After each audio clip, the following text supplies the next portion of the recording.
Welcome to our channel. Today we how to authorize with Square for payment access step by step clearly. To begin, open your preferred web browser. Navigate to the Square website. Click on the Sign In button located in the upper right corner. Enter your email address associated with your Square account. Input your password and click Sign In. Once logged in, you will be directed to the Square dashboard. Look for the Account and Settings option in the navigation menu.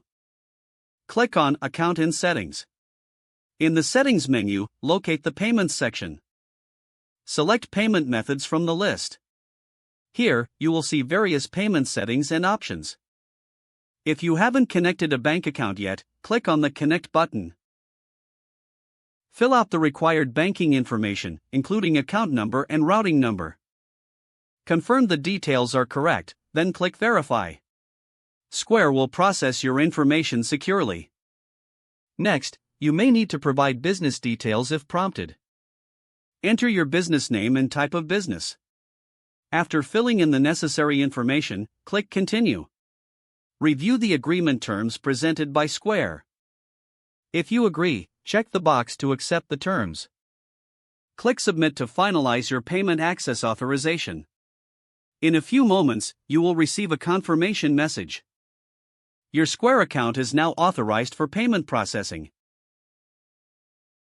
You can start accepting payments right away.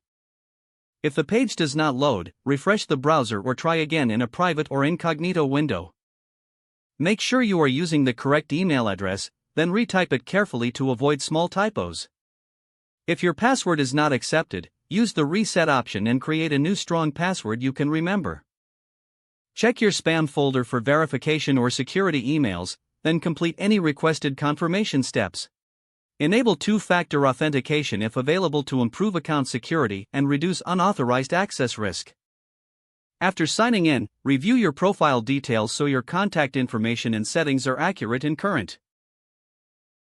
If you see an error message, note it down and try again after restarting your device and internet connection. Log out when you finish, especially on shared devices, to keep your account and payment information secure. Don't forget to like this video and subscribe to our channel for more step-by-step tech guides.